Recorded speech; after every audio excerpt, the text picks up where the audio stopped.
So AI motion graphics just got 10 times better once again because HeyGen just released Inspector, which basically allows you to control every little detail of your AI motion graphics. And in this video, I'm going to show you exactly how to use it and how to create graphics such as the one you're seeing on screen right now, entirely generated with AI. So by far the easiest way to actually use Hyperframes is going to be inside of the Codex app. All you got to do is go up here to plugins, search for Hyperframes and click on the plus that you're going to see right here. Once it installs, you can just simply open up a new chat and then tag @Hyperframes, just like that. I'm going to switch it to medium because this tends to be very long. And I do encourage you to turn on speed fast. And I'm going to say, create a very simple composition explaining what Inspector is, aka the new Hyperframes update. And so I'm going to just send off a very simple prompt tagging Hyperframes just so I can show you how the new Inspector actually works and how to customize everything with granular control. Because this was the issue that I think HeyGen explained quite well in their launch video, where sometimes AI gets you close, but then there is so many of these small tweaks that you need to do. And it's the same for AI images and AI videos. So this update is the exact update that I was hoping for because I was ready to build my own software just for this one problem. And so while our animation is building, and just before I show you how to actually use Inspector,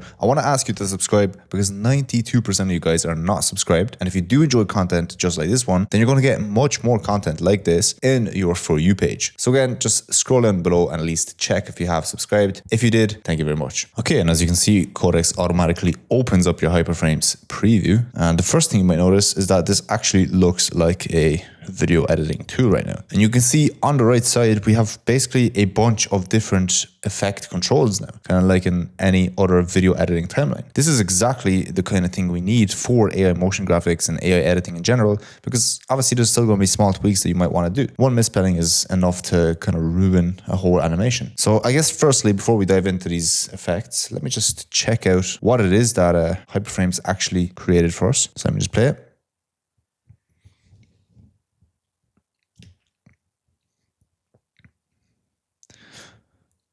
Yeah, I mean, not bad. I think this is clean. It added transitions between every single clip. And also, you might notice the text is really nice. Okay, so obviously creating these Hyperframes animations, it's not new. If you're subscribed to my channel, you would have already seen this by now. So let me show you what is new. Okay, so let's say this middle section over here.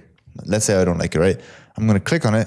And I'm simply going to press backspace and delete it. Now, if I go here, you can see this section has been deleted and I can do basically whatever I want with this section. I can add my own text, I can add my own assets, my own image. And this is the whole point of this new update, is that you can do these minor tweaks. Over here, if I want to change the text design, I can click on it and we can see here behind, just above my camera, I can change the text to say animations. Also, behind my camera, I can change the color of the text. I mean, this is stuff you take for granted if you're on Premiere Pro, DaVinci, After Effects, whatever it is, but this is the thing that is lacking in AI motion graphics. So this is what I mean by saying this is the biggest update that AI motion graphics have gotten. And not just that, because you can do many more things with Hyperframes. And if you actually master and understand how to use this instead of just, making the obvious tweaks like changing text and color, you're going to actually be able to create animations just like the one you're seeing on screen right now, which I actually finish in this video. So actually, let me show you how to firstly import your own asset to customize what it is that you want to create. So for example, in this section where I actually removed the entire middle, I'm going to go up here to assets and I'm going to import media. And so I went ahead and selected the image that I wanted. I'm going to copy it. And as you can see, if we look at the timeline, we see the editing logo here. So I'm just going to drag it back a little bit. And here we have a great example of what would happen before Inspector, because before Inspector, we wouldn't be able to just adjust this like we want. And also this is extremely smooth because keep in mind, we're not adjusting pixels here. We're basically adjusting code. So I'm going to move that somewhere to the center like so. I think the main thing that's currently missing is keyframes, unless I'm not seeing them right now, because I think everything that we see on right here would be amplified by 10x if we just seen keyframes. Transparency, blurs, backdrops, basically everything. Because I might want to just blur this for, whatever it is, 5 seconds. But right now I have basically no option to do that, which is a shame. So obviously if I want to adjust it to be just inside of this section, I'm going to select it to appear when the box actually appears. I'm going to drag the playhead a little bit forward until this disappears, which is about here. And if you just click and hold on the edge, you can see that we can bring this way back so that it disappears when the scene changes. I'm going to click on this plus here for even more granular control, because if I go back a little bit, you can see we can position this a little bit further back so that it disappears at the same exact second. Okay, that looks good. And I mean, look, I don't want to insult your intelligence, so I'm going to presume you understand the basics of all of this. You know, we can blur it, we can add a backdrop, we can change the color, the transparency, and the position. Okay, I just found out what this Ask Agent button does. If we click on Ask Agent, type in what we want. So let's say a fast fade in transition at the start, and then we click on copy prompt. You might think that we just closed this section and, you know, got to nowhere. But if we open up Codex again and we press Command V or just paste, you can see that we have something pasted that we did not create ourselves because the agent just created everything for us. This is a sick feature, by the way. By giving it the context that we want of, you know, a small fade in, it optimizes a prompt for us to paste back into Codex, send it off, and have the exact prompt that we actually need for the exact change that we want. So this is exactly how you become more of an agentic editor by using more of these little tweaks and more of these features. Once this generates, I'm going to move on to creating the actual effect that I want to create for this video, because this was just kind of playing around and experimenting with the new Inspector update in Hyperframes. But now we can see that Codex worked for 26 seconds surprisingly, and it did add the fade in logo for the specific element that we actually wanted it to add for. So let's check it out. Okay. It did add the little fade in, but as you can see, it just made it big again for some reason. Oh, wait, there it is again.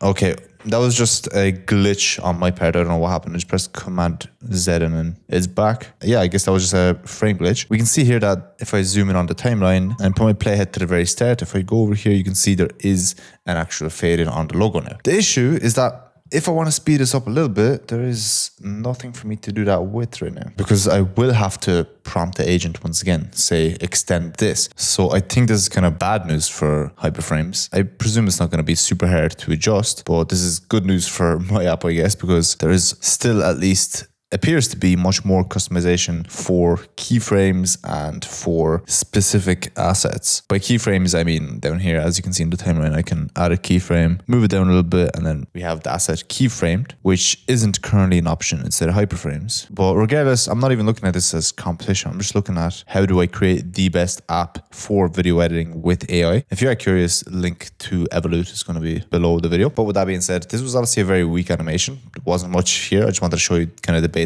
of the new Inspector tool. Let me dive a little bit deeper into Hyperframes and show you how to actually create super cool animations inside of Hyperframes so that you can actually replace a lot of your After Effects work with AI animations. Okay, so the first thing we need to do in order to create the next animation is going to be send off a very long prompt. I'm not even going to read all this right now. But with the prompt, I'm actually going to attach my own assets, because this is my number one tip. Attach as many assets as you can to your project, specifically for logos, for fonts, for colors, for just brand assets. This is what's going to differentiate your AI generated image from just, you know, sending off a regular prompt. This is also the same exact thing that I say for images. As you can see, every single one of my images has a style and a super basic prompt. I'm not some prompt engineer for images, and in my opinion, these images are pretty nice on the left hand side, I must say. But anyways, tip number 2 is to split this into different steps or different scenes.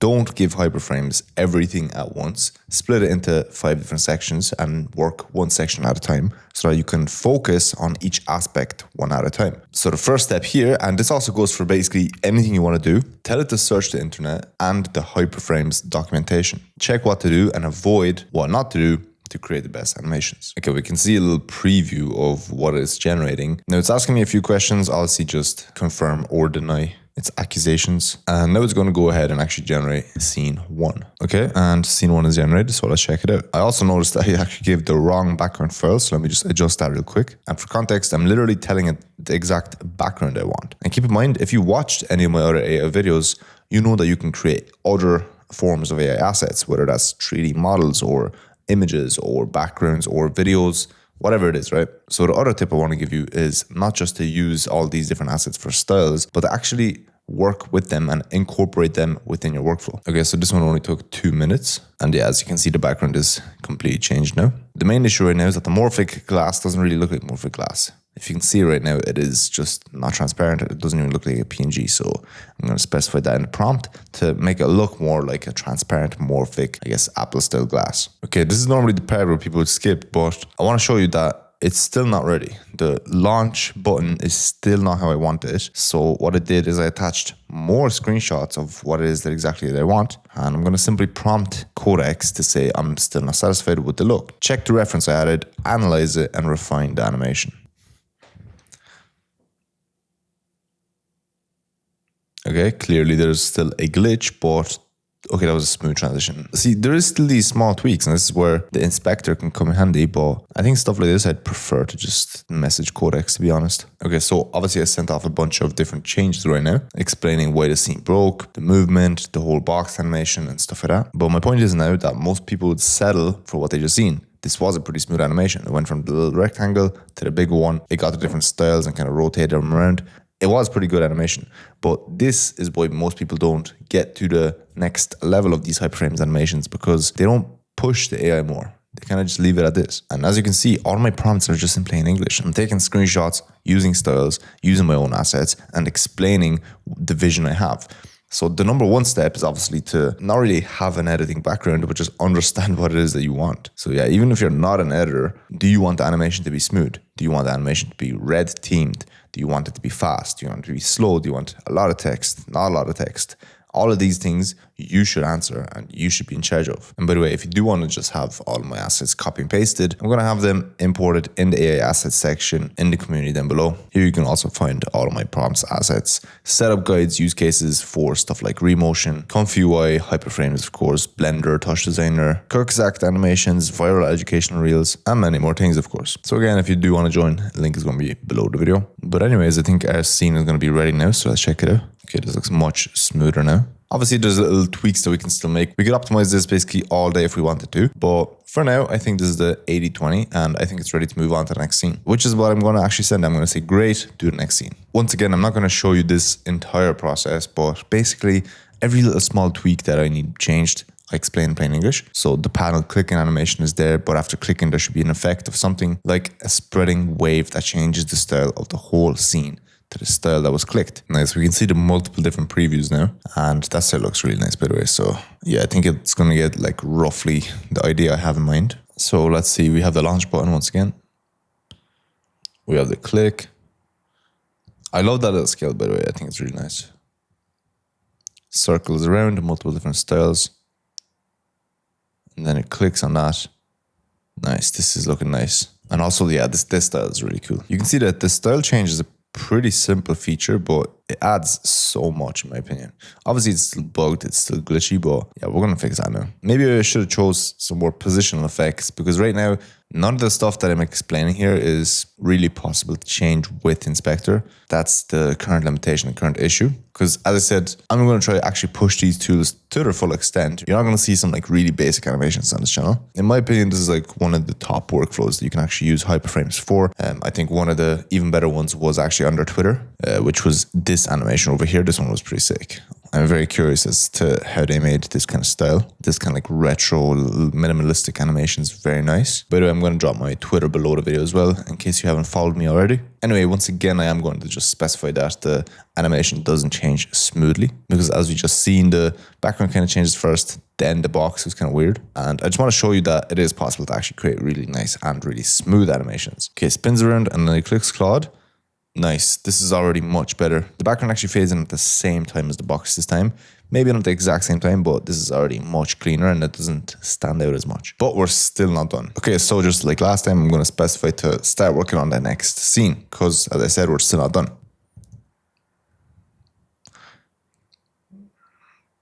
Okay, as we can see, we have the clean Claude design. Yeah.